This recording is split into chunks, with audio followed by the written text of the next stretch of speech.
तो नमस्कार, कैसे आप सभी? आशा करता हूँ कि स्वस्थ और मस्त होंगे। तो आपके सामने प्रस्तुत है रेलवे के एएलपी का नोटिफिकेशन और इसमें हम लोग देखने वाले हैं कि रेलवे एएलपी से संबंधित पूरा जो भी डिटेल है सब कुछ देखने वाले हैं। ठीक है, तो आप लोग वीडियो में लास्ट तक बने रहिएगा। यहाँ पर आप देख रहे हैं recruitment of assistant loco pilot. आपको सिंपल भाषा में बताया तो लोको पायलट का मतलब इस तरीके से जो ट्रेन के जो लोको को चलाते हैं तो उन्हें ही बोला जाता है लोको पायलट। ठीक है, तो इसका एग्जाम हर साल होता है। इस साल अच्छा खासा इसमें वैकेंसी आई हुई है। इसका एप्लीकेशन फॉर्म आज के डेट से स्टार्ट हो रहा है। तो यहाँ पर एक एक करके हम लोग पूरा डिटेल देखते हैं। सबसे पहले यहाँ पर डेट देख लेते हैं जिस डेट से ये न्यूज आया था एम्प्लॉयमेंट के लिए। तो 21 तारीख तीसरा महीना 2026 को ओपनिंग डेट टाइम कब से स्टार्ट हो रहा है, तो आज के डेट से ही यानी 15 तारीख पाँचवा महीना 2026 से स्टार्ट हो रहा है। और 14 तारीख यानी एक महीने लगभग टाइम रहेगा आपको एप्लीकेशन फॉर्म भरने के लिए। 14 तारीख छठवां महीना 2026 तक इसका एप्लीकेशन फॉर्म रहेगा। लास्ट डेट ऑफ एप्लीकेशन का रहेगा 16 तारीख तक। 16 तारीख छठा महीना यानी 16 जून तक। 17 जून के बाद आप क्या कर सकते हैं कि विंडो बोल रहा है due to modification window for correction in application form with payment of modified fees. ठीक है, तो इसके साथ बोल रहा है कि यहाँ पर आपका जो रहेगा वो 27 तारीख से लेकर 17 तारीख से लेकर 26 तारीख तक आपका मॉडिफिकेशन के लिए इसका विंडो खुलेगा अगर आप कोई त्रुटि कर देते हैं। तो देखिए होता क्या है कि हम लोग एप्लीकेशन फॉर्म भरना स्टार्ट कर देते हैं, लेकिन एप्लीकेशन फॉर्म भरने से पहले हमको जो इसका नोटिफिकेशन है नोटिफिकेशन को अच्छी तरीके से देखना चाहिए। क्योंकि अक्सर हम लोग क्या करते हैं कि जल्दीबाजी के चक्कर में कि भाई चलो चलो आ गया और इसका नोटिफिकेशन पढ़े नहीं और हम भर देते हैं। बाद में पता चला कि भाई वहाँ पर हम कोई डॉक्यूमेंट गलत अपलोड हो गया है। इसके बाद देखें तो वहाँ पर शायद कोई फ़ोटो या जो भी चीज़ है एक्स वाई जेड वहाँ पर कुछ त्रुटि कर देते हैं हम।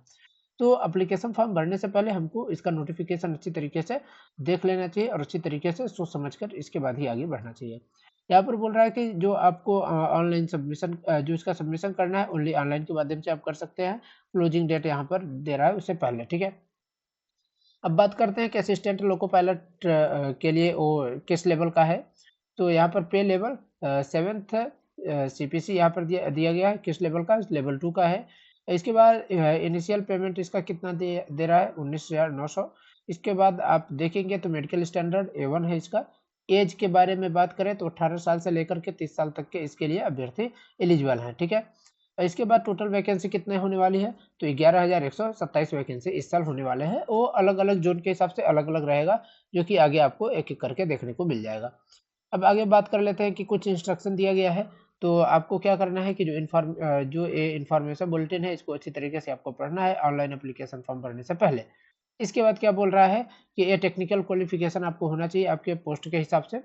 और यहाँ पर बोल रहा है कि ऑनलाइन माध्यम से ही आपको एप्लीकेशन फॉर्म सबमिट करना है।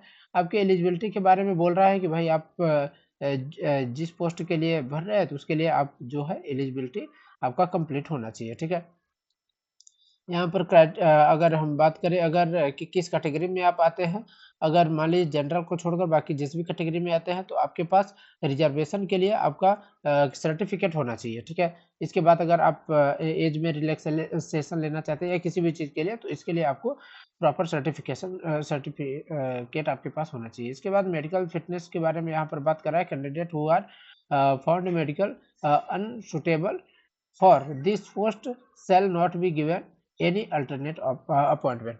यानी अगर आप मेडिकल में अनफिट निकल जाते हैं तो आपको इसमें नहीं लिया जाएगा। ठीक है, और यही सब बोल रहा है। आपको क्या करना है इसके लिए? अब सबसे पहले तो आपको अपना क्या करना है, अकाउंट बनाना है। अगर पहले से अकाउंट बना रखे हैं तो डायरेक्ट आप लॉगिन करके भी आप आगे इसको कर सकते हैं, फिल कर सकते हैं। ठीक है, इसमें निगेटिव मार्किंग के बारे में अगर बात करें तो क्या निगेटिव मार्किंग रहता है या नहीं, या किस बेस पर इसमें शॉर्टलिस्ट किया जाता है? तो सबसे पहले आपका सीबीटी फर्स्ट होता है, इसके बाद सीबीटी 2 होता है। ठीक है, और सीबीटी 2 के बाद आपका यहाँ पर बोल रहा है कि इसमें सीबीटी 2 के बाद जो आपके मेडिकल वोडिकल होते हैं वो सब सारे होंगे। इसके बाद आपका इसका फाइनल रिजल्ट जारी होता है। निगेटिव मार्किंग के बारे में बात करें तो निगेटिव मार्किंग है 1/3 यहाँ पर सीबीटी फर्स्ट और सीबीटी सेकंड में। ठीक है, और इसके बाद अगर बात करते हैं आगे तो यहाँ पर कुछ आइटम बैन वैन के बारे में बता रहा है कि पेपर के देने के टाइम पर आपको कुछ चीज़ें बैन रहेंगी, तो उनके बारे में तो आप लोगों को सामान्य जानकारी रहेगी ही। अब आगे देखते हैं कि इसमें पोस्टिंग के बारे में क्या बोल रहा है कि बोल रहा है यहाँ पर no request for transfer to other railway would be registered till the newly appointed candidate complete at least 5 to 10 year of service। यानी आप अपने सर्विस के 5 से 10 साल कंप्लीट करेंगे, इसके बाद ही आप क्या कर सकते हैं, ट्रांसफ़र के लिए आप अप्लाई कर सकते हैं। इसके बाद बोल रहा है कि सिलेक्टेड कैंडिडेट जो भी होंगे वो अपने एएलपी पोस्ट के लिए तो उनका ट्रेनिंग होगा और ट्रेनिंग के टाइम पर आपको स्टाइपेंड दिया जाएगा, ठीक है। और इसके बाद यहाँ पर आगे देखिए एक एक करके, तो यही सब आपको सामान्य जानकारी यहाँ पर मिल जाती है। वैकेंसी के बारे में आपको तो मालूम हो ही गया।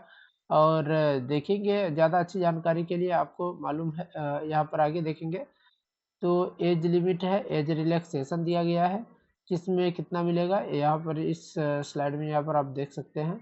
एज ग्रुप के बारे में यहाँ पर डेट ऑफ बर्थ के बारे में बोला गया है, किस चीज़ के लिए कितना डेट ऑफ बर्थ आपका होना चाहिए। और इसके बाद यहाँ पर एग्जामिनेशन फीस के बारे में बात करें तो यहाँ पर सभी कैटेगरी के लिए यहाँ पर बात कर रहा है कौन कौन जो सेकंड नंबर को छोड़ करके, सेकंड नंबर में ST SC ex service man female और ट्रांसजेंडर इनको छोड़ करके और ईबीसी को छोड़ दे अगर, तो बाकी सब के लिए क्या होगा 500 रुपये फीस और इनका कितना रहेगा 250 रुपये, ठीक है। ये किसके लिए है, सीबीटी फर्स्ट के लिए, क्योंकि आपका सीबीटी फर्स्ट होगा इसके बाद ही आपका सीबीटी सेकंड होगा। पेमेंट के बारे में बात करें तो आपको मालूम है कि बहुत सारे पेमेंट के ऑप्शन आते हैं, credit card, debit card, UPI, तो इधर उधर करके बहुत सारे होते हैं। रिफंड फीस के बारे में यहाँ पर बोला गया है, तो आप लोग इसको भी चाहें तो देख सकते हैं, ठीक है। अब आ जाते हैं रिजर्वेशन के बारे में, यहाँ पर दिया गया है, यहाँ एक्स सर्विसमैन के बारे में डिटेल है। आप लोग चाहे तो वीडियो को रोक करके आप अच्छी तरीके से इसको देख भी सकते हैं, ठीक है। इसके बाद एनओसी फ्रॉम प्रेजेंट एम्प्लॉयर, आपको एनओसी भी चाहिए अगर आप कहीं से काम कर रहे हैं तो, क्योंकि बिना एनओसी के आप दूसरा नहीं ज्वाइन कर सकते। और यहाँ पर फर्स्ट स्टेज सीबीटी के बारे में यहाँ पर दे रहा है कि सीबीटी का जो फर्स्ट स्टेप है उसमें आप शॉर्टलिस्ट होंगे, इसके बाद सीबीटी सेकंड के लिए आप एलिजिबल होंगे, इसके बाद वहाँ से आपका आगे बढ़ेगा और मेरिट बनेगी, ठीक है।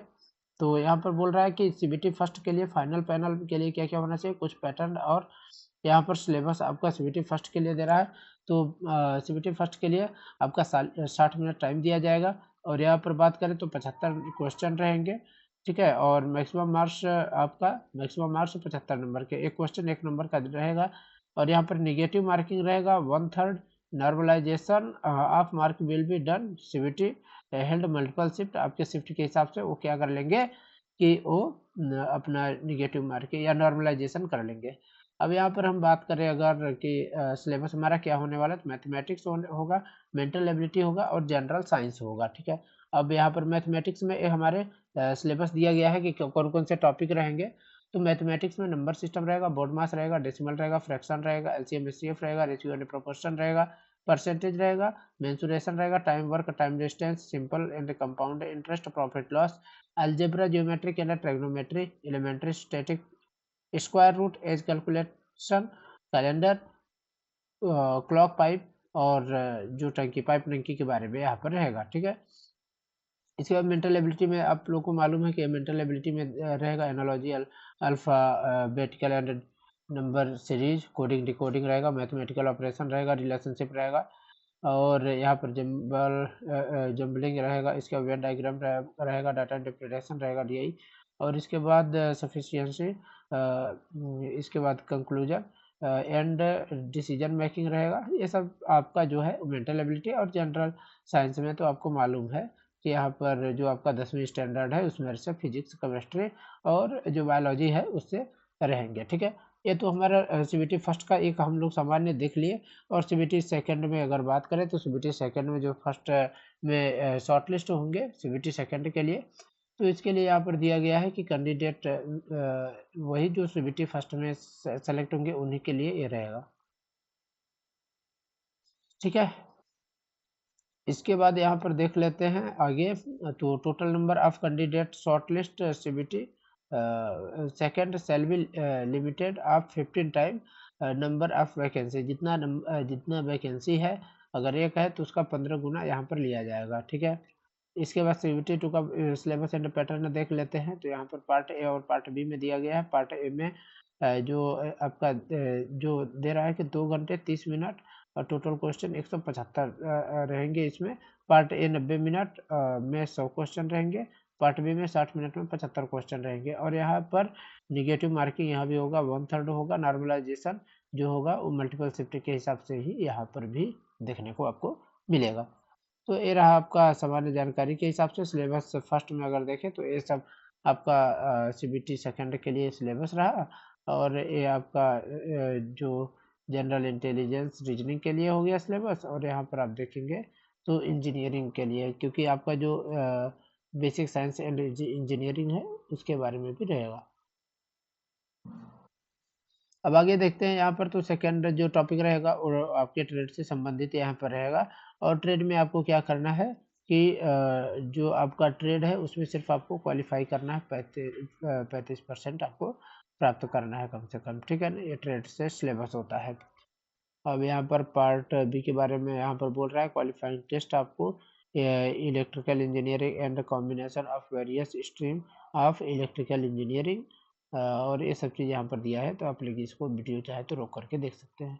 इसके बाद आपका डीबी होता है डॉक्यूमेंट वेरिफिकेशन, ठीक है। डॉक्यूमेंट वेरिफिकेशन में आपको डॉक्यूमेंट का वेरीफाई कराना पड़ता है। और इसके बाद हम देखते हैं यहाँ पर अप्लाई करने के लिए क्या क्या कैसे करना है। तो इसके बारे में अलग से वीडियो आपको बना करके अभी बताया जाएगा कि कैसे आप अप्लाई कर सकते हैं इसका, ठीक है। और यहाँ पर सबसे पहले बता दें सामान्य जानकारी। तो आपको पहले तो अपना अकाउंट बनाना होगा। जिनका अकाउंट बना होगा वो डायरेक्ट लॉगिन कर सकते हैं, ठीक है। और अकाउंट क्रिएट करने के लिए यहाँ पर ये सब डिटेल दे रहा है, इसको करना है। आइडेंटिफिकेशन आपको डालना है, ठीक है। एप्लीकेशन फॉर्म भरने से पहले हमको कुछ चीज़ें जानना जरूरी है, क्योंकि एप्लीकेशन फॉर्म हम लोग भरेंगे और गड़बड़ कर देंगे तो बार बार समस्या होती है। और हम बिना कुछ नोटिफिकेशन पढ़े अगर एप्लीकेशन फॉर्म भरने जाते हैं तो बहुत सारी हमको समस्याओं का सामना करना पड़ सकता है। तो यहाँ पर कुछ इंस्ट्रक्शन दिया गया कि candidate are not required upload re existing photograph will apply. आपको क्या करना है, पहले से जो आपके पास फोटोग्राफ है उसको नहीं अपलोड करना है। क्यों? क्योंकि यहाँ पर लाइव फोटोग्राफ एक्टिव है, यानी लाइव फोटोग्राफर से ही आपको फोटो अपलोड करना है। लाइव फोटो जो है वो कैप्चर होगा वेब कैम से या फिर मोबाइल से ही आप कर सकते हैं, ठीक है। और इसमें अब बोल रहा है कि आपका जो ड्रेस है वो नॉन वाइट क्लॉथ होना चाहिए। इसके बाद यहाँ पर डार्क कलर टू मेंटेन, यहाँ बैकग्राउंड ग्राउंड के बारे में यहाँ पर जानकारी दे रहा है, ठीक है। तो इसको आपको क्लियर करके रखना है। तो भाई ये तो रहा फोटो के लिए। और यहाँ पर देख लेते हैं इसके बाद। तो फोटो के बाद सिग्नेचर लगता है। तो सिग्नेचर के बारे में यहाँ पर बोल रहा है कि कैंडिडेट का सिग्नेचर होगा और ब्लैंक जो blank ink pen on white paper, आपको ब्लैक इंक पेन से आपको करना है सिग्नेचर और वाइट पेपर पर, ठीक है। और यहाँ पर ध्यान रखना चाहिए कैपिटल लेटर में आपका नहीं होना चाहिए, और इसके जो है डिस ज्वाइंट नहीं होना चाहिए, ठीक है। ज्वाइंट होना चाहिए सिग्नेचर, और इसको स्कैन करना चाहिए। और यहाँ पर सिग्नेचर के बारे में बोल रहा है कि 100 DPI में होना चाहिए, ठीक है। इसके बाद बोल रहा है कि JPG फॉर्मेट में होना चाहिए। फाइल की साइज आपका 23 KB से 49 KB के बीच होना चाहिए। और यहाँ पर आपको डायमेंशन जो दे रहा है इसको भी आप लोग देख सकते हैं, ठीक है। इसके बाद ground for rejection of online application related of signature. तो नॉन वाइट बैकग्राउंड यहाँ पर बोल रहा है, ठीक है। इस टाइप के नहीं करना है, वाइट बैकग्राउंड नहीं रहेगा तो नहीं लेगा। तो ये सब चीज़ें आप लोग ध्यान रख सकते हैं, क्योंकि ये सब चीज़ें ध्यान रखने योग्य हैं, ठीक है। तो ये सब चीज़ें जानकारी रही। और इसके बाद यहाँ पर कुछ RRB के जो यहाँ पर बोल रहा है कि कौन कौन से जोन है। तो आप इस जोन के बारे में जोन पर क्लिक करके जोन के बारे में ज़्यादा जानकारी प्राप्त कर सकते हैं यहाँ से, ठीक है। तो ये रहा सामान्य जानकारी। तो चलिए इस वीडियो में बस इतना ही। और अगली वीडियो में हम लोग बात करेंगे इसका एप्लीकेशन फॉर्म कैसे भरना है। A to Z पूरा डिटेल उसमें रहेगा, ठीक है। यहाँ पर देखिए कुछ जानकारी देख ले तो किसके लिए क्या क्या चीज़ें हैं असिस्टेंट लोको पायलट के लिए। तो ये पूरा यहाँ पर डिटेल खुल करके आ जा रहा है, ठीक है ना। तो और इसके बाद अगर देखें हम जोन के बारे में, किस जोन में कितनी वैकेंसी है किस कैटेगरी के लिए, तो यहाँ पर आप लोग एक एक करके आप देख सकते हैं। आपको जो हो मैं थोड़ा सा इसको स्क्रॉल कर रहा हूँ तो आप लोग वीडियो को रुक करके भी देख सकते हैं कि आपका किस जोन में कितना सीट खाली है और कितना सीट लेगा किस जोन के लिए, ठीक है। तो ये रहा, आप लोग जरूर इसको ज़रूर देखें। जैसे मैं भोपाल के बारे में बात करूँ, अनरिजर्व में 194, एससी के लिए, एसटी के लिए, ओबीसी के लिए, ईडब्ल्यूएस के लिए टोटल इतने ही सीट है और यहाँ पर एक। तो आप अपने हिसाब से देख सकते हैं कि कितना आपके एरिया का सीट खाली है, या तो आप जिस जोन के लिए एप्लीकेशन फॉर्म भर रहे हैं तो वहाँ का भी आप देख सकते हैं, ठीक है। तो ये रहा पूरा डिटेल। आप लोग को ये वीडियो कैसा लगा आप लोग कमेंट करके ज़रूर बताइएगा। आशा करता हूँ कि आप सभी को ये वीडियो अच्छी लगी होगी। अगर कुछ भी आपको डाउट हो तो आप लोग कमेंट करके पूछ सकते हैं। तो इस वीडियो में बस इतना ही, धन्यवाद।